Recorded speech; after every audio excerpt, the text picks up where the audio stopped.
I guess I'm going to be a little bit like the hockey guy here with Kat deciding to get on camera a little bit here to celebrate the Canes' eighth win of the season.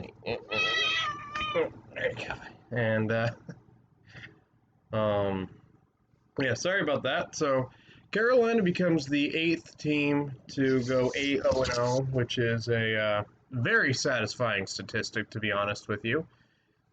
But I'm going to be honest, this is the first game where I feel like I have constructive criticism that isn't just me reaching for straws.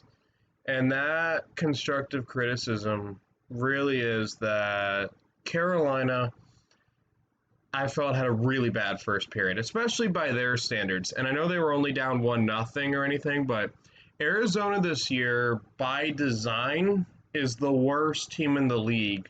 And in the first period, they looked to be Carolina's equals this period.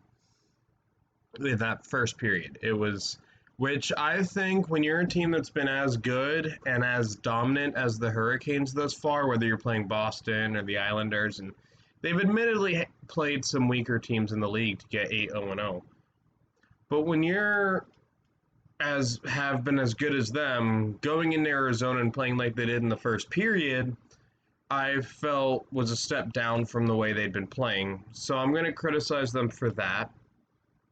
But then the good news is, A, Carolina got the win. And, you're going to be a little bit lucky to be good, where even if you have a weaker game, you still win. That's just going to happen with a winning streak. And it's not a big deal because we have just become 8-0-0. And we're the last undefeated team. I think Florida stopped at 7-0-0. So, really, at the end of the day, there's still a lot to be happy about.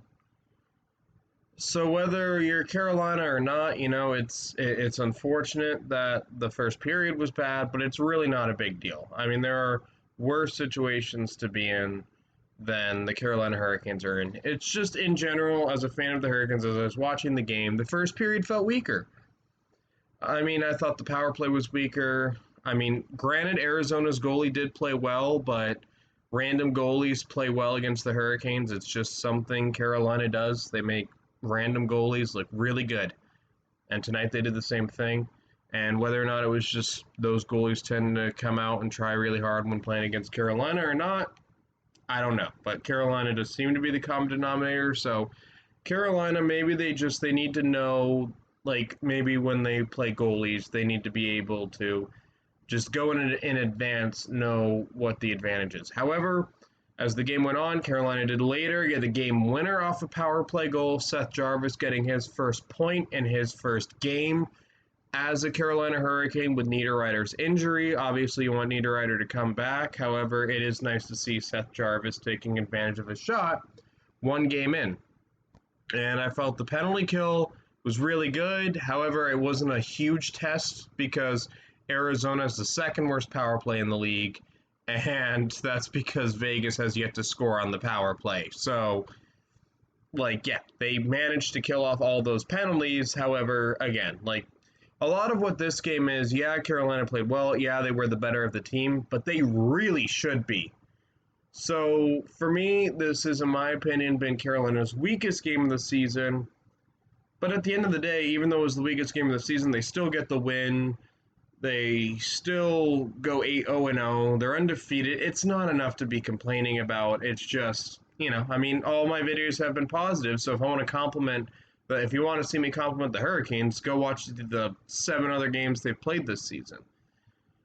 But, yeah, just pure objectively, yeah, Carolina, I feel like they need to come out better. However, like I said, second period, they got it together, and then third period, they played even better. And third period, it looked like what it should be, what a Carolina versus Arizona game should be, with the exception of Carolina only got one goal in that third period. But yeah, they get one in the second, one in the third. That's the kind of play you want. Now, who to give Hurricane of the game to? I mean, Frederik Andersen only gave up one goal. Frederik Andersen's playing phenomenal hockey. However, even NHL-wise, he got the third star of the whole month. So he was the third best player this month. He's clearly getting recognized for it. So here on this YouTube channel that has tens of followers, I won't give him that because he's getting attention from bigger and better hockey journalists, or I'm not even a hockey journalist, better people that talk about hockey, I should say, and people who actually are hockey journalists than me.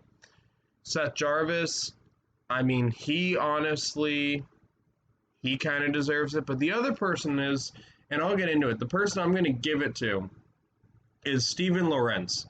I hope I'm pronouncing that correctly. However, Steven Lorentz has been playing phenomenal hockey this game. I honestly think it's a lot. He looks a lot like Martinook, where I've talked about, where if he had a finishing touch, he'd be one of the best players in the league. Martinook, like maybe it's because he's been playing with Martinook, and it's just the Martinook influence rubbing off on Lorentz, but I mean, I look at the way Steven Lorentz is playing, and like he puts in almost captaincy level of effort for the past 3 games now. And because he's been doing that, I don't see a lot of people pointing that out. Martinook has made good things happen, not with hands, not with skill, just with hard work and not giving up on plays. And 3 times he got a goal on one, he almost got a goal, and then he did it again. And then the other reason why is for me, Lorentz, when Carolina came out flat, Lorentz was by far the best player on the Hurricanes in that first period. I mean, just top to bottom, the whole lineup for that period, I would say he was the best Hurricane. And then obviously, I think Necas took it over. But again, Necas got the first star. This Hurricane of the game, I just really want to highlight how good of a start Lorentz has had. Because with all the other talking points of Carolina, whether it is Frederik Andersen just being the best goalie in the league this month, or Andrei Svechnikov, Sebastian Aho, just playing otherworldly, especially Svechnikov coming into his stride and Aho doing Aho things. Or, yeah, those are the really big 3 stories of the Hurricanes. I'm trying to think. Or Tony DeAngelo coming into Carolina and really clicking really well. Slavin making phenomenal defensive plays. There's a lot of good things to talk about. And I want to highlight one that necessarily myself included or other people haven't talked about, which is how well Steven Lorentz has played. So that's it for this one. I'll see you guys for the next Hurricanes game tomorrow.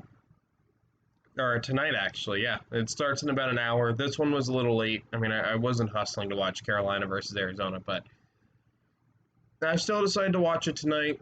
And yeah, I'll see you guys tonight for Carolina versus Chicago. That Hurricane review. You're getting a 2-for-1 special. And happy delayed Halloween to everyone. The best time of the year. So, and remember, Kyle Beach is a hero.